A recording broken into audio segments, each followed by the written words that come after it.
There's a couple things. To answer the question with content, I was in that position. I was posting everywhere because that's what I heard. That's what the gurus told me of like content, post as much as you can on as many platforms as you can and just do it. Meanwhile, they have whole teams of people that do all this for them. So all they have to do is just talk to a camera and the rest is taken care of. As little guys like us, we don't have a big team or something. We're just kind of solopreneur style. We have to be more strategic with what we do and how much time we put into it. Cause content was a full-time job just to do that for me. And that's where I found out that like my YouTube channel, cause I was experimenting with that. It was bringing in leads, building my email list totally passively. And it was even people were booking calls with me. That's where it led to my first course sales. I was making thousands of dollars from my tiny channel of like 200 subscribers. And I was like, okay, double down on what works. This makes more sense. But I think if you could really invest time into something, it would be like really focus on an evergreen platform and expect it to take time to build, to experiment, to learn that. I would say YouTube is the best because it's video marketing, it's evergreen. And even if you make YouTube videos and didn't even make blog posts, your YouTube videos will still show up in Google searches because Google owns YouTube. They're like people also ask drop down menu.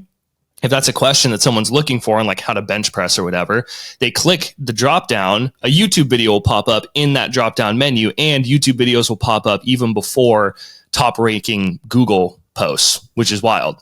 So they're really pushing YouTube, which is why it's an amazing platform to be on.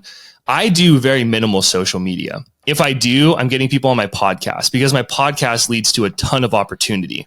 So this is just stuff that I've learned personally because like me speaking with you right now, I invited you to come onto my podcast. We had a really cool conversation. I loved that topic or just the whole talk, by the way, and your story and everything. And then you get to share something with the world, with your audience as well. I get to put something, we created something together. And that's really my audience is like creators. And we get to do it because I am one as well. And then that can lead to opportunities where sometimes people work with me through my podcast or even I get to present on other people's stages. Like tomorrow I'm talking to another group, and I get on other people's podcasts and stuff. And then I'm always offering my lead magnet. And now I have a podcast, which has SEO, which is evergreen. And I get calls booked and, new opt-ins to my list and all that stuff from my own podcast and from being on other people's shows. So if you're going to focus on something, do evergreen. And that's what I would really recommend. I think starting a podcast of your own is great, especially when it's interview style, because that creates a ton of opportunity. And it's something that I wish I leveraged more. And just like using it as a networking tool more than anything, because that's led to so many great opportunities. And then focus on YouTube because I rarely post on social media. And when I stopped doing that, my business actually grew a lot more, which is kind of ironic. So yeah, I would say, that'd be the best way to focus on it. Oh, and plus YouTube can be its own revenue source. Without anyone going, into the funnel. But I think it was your episode with Kelsey March. We were talking about simplicity and systems, and your website is a perfect example of simplicity. I do know that a few associates. David Perret from Military Millionaire. He started off with a blog. He's got this huge website and all this information and a huge Facebook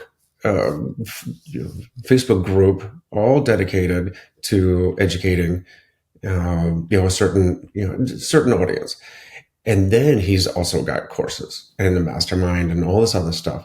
But on the flip side, you have a website and it essentially is one page, and it directs the